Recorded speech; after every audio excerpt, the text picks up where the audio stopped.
Hello everyone and welcome back to our channel. In today's video, I'll show you how you can fix failed authentication on Poppo Live. Let's get started. So if you're getting a failed authentication message on Poppo Live, here's how you can fix it. For that, you need to go ahead and simply open up settings.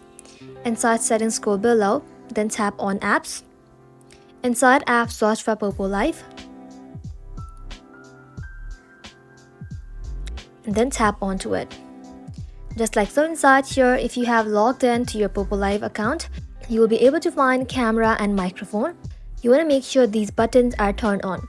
If they already are turned on, turn them off and then back on again. Next, make sure your face is clear and well lit. You can sit in a good lighting, remove any hat or mask, and clean your camera lens so it can see you properly. After that, open your App Store, and then inside here, you want to go ahead and simply search for Poppo Live.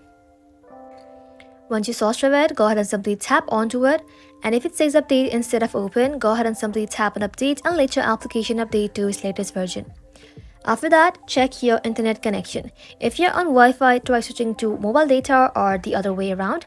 A weak connection can stop the app from verifying you. Also, make sure your phone's date and time are set to automatic. If the time is wrong, the app might not connect properly. And finally, you can go ahead and simply restart your phone and then try again. That's it. Follow these steps and your Poppo Live authentication should now work properly. Thank you all for watching. If you found this video helpful, leave a like and sub, and I'll see you in the next one.